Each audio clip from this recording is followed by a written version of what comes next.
Hi, I'm Kevin, And I'm Amanda. and we are serving up All that jam.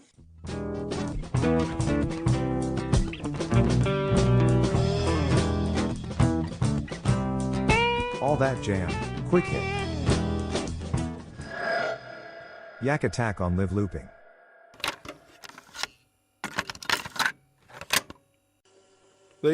You mentioned Ableton. You also mentioned Disco Biscuits, and it got me thinking of Conspirator. You know Conspirator, that Mhm. band that was part of Disco Biscuits with Chris from Rack.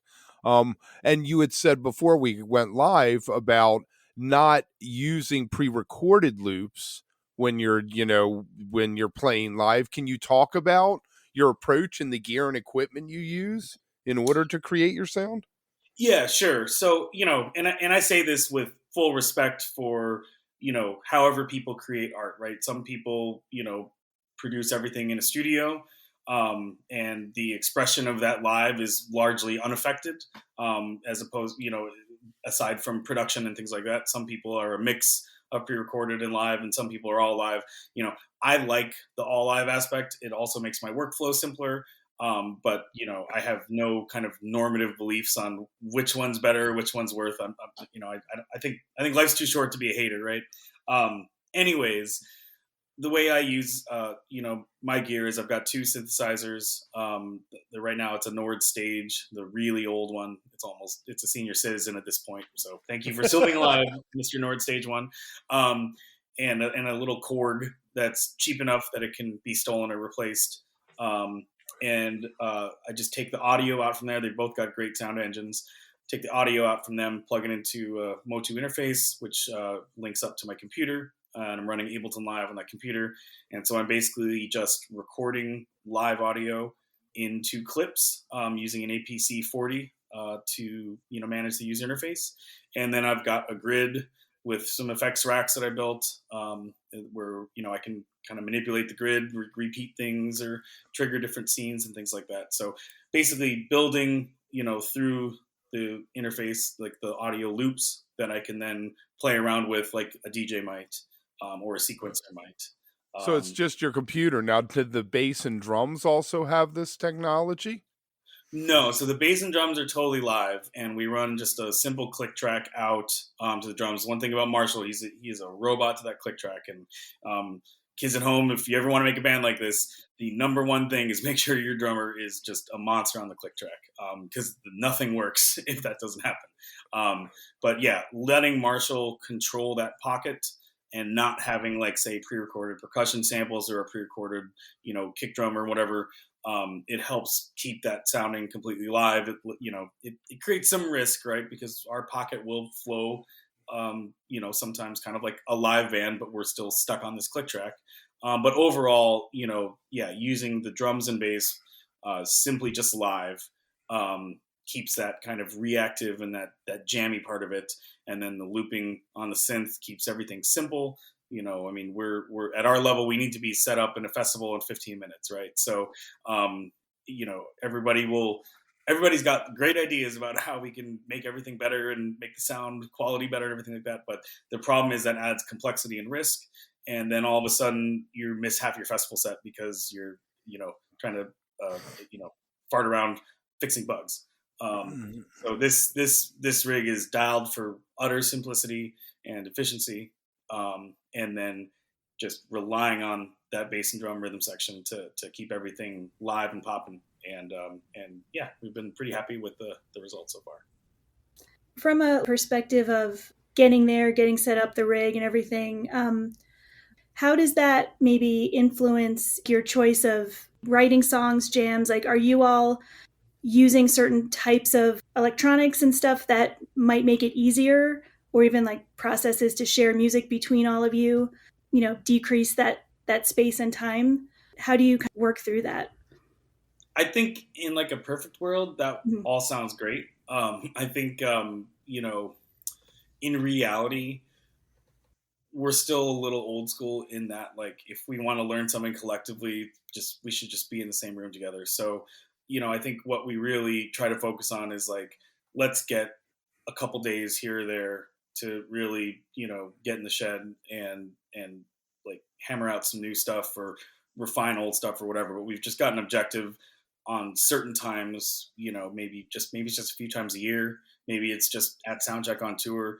But I think we were pretty efficient at like making use of the time that we have together to accomplish what we need to. So if we're trying to write a song, for instance, like I like to try to facilitate the right headspace for that. So, I think the best way to do raw creativity is to just get in a room and start jamming and not worry about trying to like overly construct something beforehand. Just let the notes flow, record it. Maybe there's 1 minute that's good out of 30 minutes, and you take that 1 minute back into the lab, and you can start spinning up something else. So, in terms of technology, the main thing I try to do is the time we're making music together, capturing that as much as possible, just recording, and then parsing through those recordings and putting them up on the internet, so that we can kind of listen to them and iterate that way. And that's been a pretty effective way for us to both, refine new tunes and create new ideas. So it's definitely like an iterative process. But it's pretty much been how all the lineups and how we've written songs for the entire history of the band. So it hasn't stopped working yet. So there you go. So how do you take these, structured composition from an album and incorporate improvisation in the live performance? Yeah. So the actual rig I use is great for improvisation because, we can just build on it. So it's like, I'm like, hey, we'll jam in A key, we'll jam in like D, and then I can lay down up to 8 different layers of how I want that D to sound. And that's assuming that the bass and the drums are playing exactly the same thing. And, I can build that up a bunch of different ways.